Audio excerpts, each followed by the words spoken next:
আপনি যত সুন্দরী হন, যত শিক্ষিত হন, আপনার যতই অর্থ সম্পদ থাকুক, কিন্তু আপনি যদি আপনার স্বামীকে ছেড়ে, স্বামীকে ঠকিয়ে, স্বামীকে ডিভোর্স দিয়ে অন্য কোথাও চলে যান, আপনার সন্তানদের ছেড়ে যদি আপনি চলে যান, তাহলে বোন আমি আপনাকে বলি, আপনার জীবনে সেই দিন থেকে সুখ নামের জিনিসটা চিরতরে বিদায় নেবে।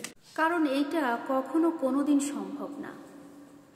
আপনি আপনার স্বামীকে ধোঁকা দেবেন, আপনি আপনার স্বামীর সাথে গাদ্দারি করবেন, আর আপনি এটা ভেবে নেবেন যে আপনি অন্য পরপুরুষের কাছে গিয়ে সুখে শান্তিতে জীবনযাপন করবেন। এটা কখনো সম্ভব? উপরে তো আল্লাহ তাআলা আছে, তাই না?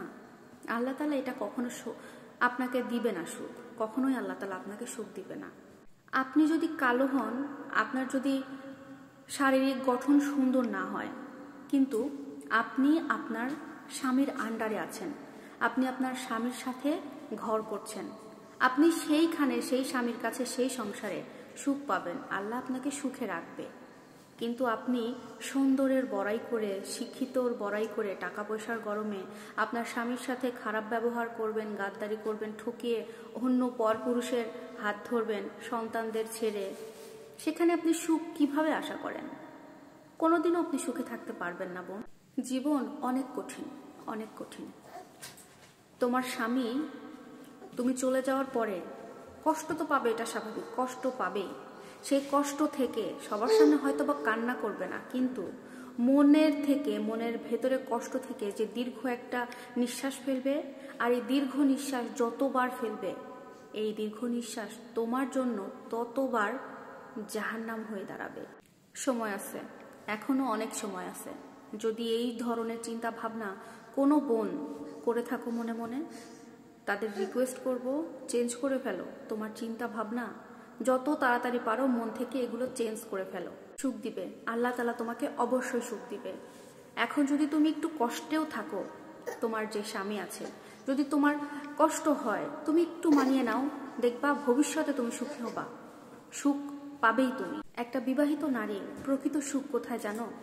একটা বিবাহিত নারীর প্রকৃত সুখ থাকে তার স্বামীর সেবা করায়। তুমি তোমার স্বামীর সেবা করো, বেশি না, 1 মাস স্বামীর সেবা করো। তোমার স্বামীকে তোমার ভালো লাগে না, বুঝলাম, স্বামীকে ভালোবাসতে হবে না, জাস্ট 1 মাস এইটা ভেবে তুমি তার সেবা করো যে তুমি তোমার আল্লাহকে খুশি করার জন্য তোমার স্বামীকে সেবা করছো। জাস্ট এইটুকু ভেবে 1 মাস নিজের স্বামীকে একটু সেবা করো। এই 1 মাস স্বামীকে সেবা করার পরে তোমার নিজের মনে অনেক কিছু চেঞ্জ আসবে। যে স্বামীকে তুমি পছন্দ করতে না, সেই স্বামীকে তুমি ভালোবাসতে শুরু করবা। আমার কথা হয়তো বা বিশ্বাস হবে না, তবে আমি রিকোয়েস্ট করবো, জাস্ট একটা বার ট্রাই করে দেখো। যদি কাজে আসে আমাকে জানাবা, না আসলেও আমাকে জানাবা।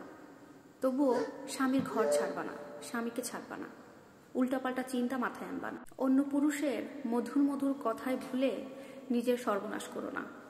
ওই পুরুষের, বাইরের পুরুষের কথায় যদি মজে যাও, তাহলে এগুলো হারাবা, ওগুলো হারাবা, সবকিছু শেষ হয়ে যাবে তোমার।